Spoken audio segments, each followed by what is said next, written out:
The Coens have given us a hilarious, beautifully made, very enjoyable and rather disturbing anthology of stories from the Old West, once planned for television but satisfyingly repurposed for the cinema, vignettes that switch with stunning force from picturesque sentimentality to grisly violence.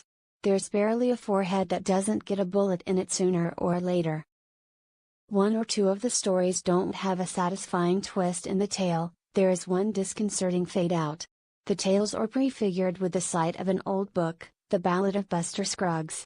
A hand turns the pages and we see these stories in print, themselves prefaced by an illustrated plate previewing a dramatic moment from what's to come. Remembering this moment is a stab of audience interest for each particular episode. One turns out to come from the very end of the story.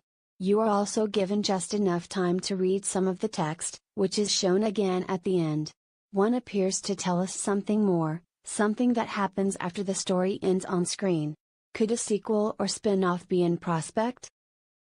The favorite review, Olivia Colman is priceless in punk restoration rompred more Tim Blake Nelson, that longtime Coen repertory player, stars in the opening story as Buster Scruggs, a crooning cowpoke, lonesome singer and icily assured gunslinger who maintains an easily good-humored, if rather psychopathic down-home courtesy, no matter what stomach-turning events are happening around him.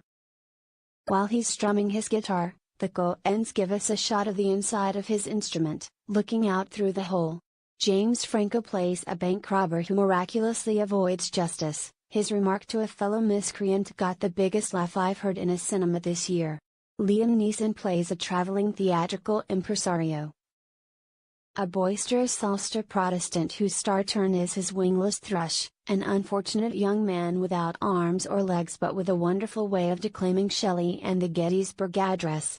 Tom Waits plays a Walter Houston-type gold prospector who gets into a terrible scrape.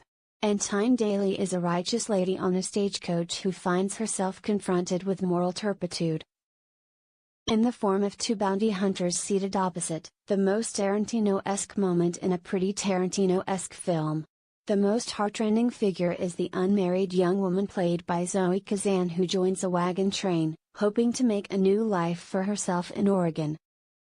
This is a handsomely made picture, with a richly plausible musical score by Carter Burwell. It is an old-school western in many ways and if there is something comic or self-satirizing about it, this doesn't mean it is pure pastiche. There is a commitment to the genre, although the sheer eerie starkness of what is shown has an ironizing effect, tiny individual figures making their infinitesimal way through gigantic or iconic landscapes, tiny bars or banks marooned in the middle of the prairie, looming up like mirages. The settlers are always in danger from Native Americans, who are certainly represented as an alien presence. They don't get a tail, but the white men and women are themselves mostly venal, pompous, greedy and violent. The performances are polished to a gleam. Neeson is great as the huckster, brooding on the awful change he might need to make to his show. Kazan plays it entirely straight as the young woman whose life is about to be turned around, and Blake Nelson is superb as the roistering Buster who thoughtfully imagines what it's going to be like in heaven, looking back at all the meanness in the used-to-be. Earthly existence is eventful and not short on laughs. The Ballad of Buster Scruggs premiered at the Venice Film Festival. It will be released by Netflix in November.